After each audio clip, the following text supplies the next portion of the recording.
અરવલ્લીમાં સ્થાનિક સ્વરાજ્યની ચૂંટણી પૂર્વે કોંગ્રેસમાં મોટું ગાબડું પડ્યું છે। ભિલોડા અને શામળાજી પંથકના પીઠાગેવાન બલભદ્રસિંહ ચંપાવતે 200 જેટલા કાર્યકરો સાથે કોંગ્રેસનો છેડો ફાડી ભાજપનો કેસરિયો ધારણ કર્યો છે। ભિલોડામાં આયોજિત ભવ્ય સ્નેહમિલન સમારંભમાં મંત્રી પીસી બરંડા અને પ્રભારી સંજય દેસાઈની હાજરીમાં તમામ કાર્યકરો વિધિવત રીતે ભાજપમાં જોડાયા હતા। तो આપણે જણાવી દઈએ કે પૂર્વ પ્રમુખ અને જિલ્લા પંચાયતના સદસ્યોના અપક્ષ પલટાથી કોંગ્રેસને મોટો રાજકીય ફટકો પડ્યો છે।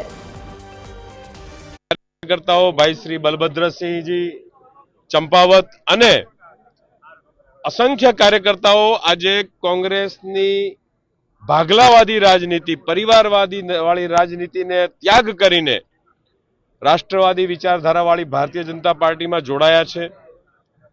ભારતીય જનતા પાર્ટીના અરવલ્લી જિલ્લાના પ્રભારી તરીકે હું એ સૌ કાર્યકર્તાઓનું ખૂબ હૃદયપૂર્વક સ્વાગત કરું છું। જ્યારે હકારાત્મકની રાજનીતિ જોઈએ ત્યારે ભારતીય જનતા પાર્ટીની રાજનીતિ મને હકારાત્મક લાગી અને હકારાત્મક રાજનીતિના કારણે દેશમાં વિકાસ થાય અને મારા રાહબર પીસી બરંડા સાહેબ જે વિકાસના કામો જે કરી રહ્યા છે અને જે તાલુકાની તમામ ક્ષેત્રની વાત હોય, પુસ્તકાલયોની વાત હોય, રાજ્ય ધોરીમાર્ગોની વાત હોય, તમામ વાત હોય એ તમામ જગ્યાએ વિકાસની વાત થતી હોય અને વિકાસ થઈ રહ્યો હોય ત્યારે એમાં સહભાગી થઈએ।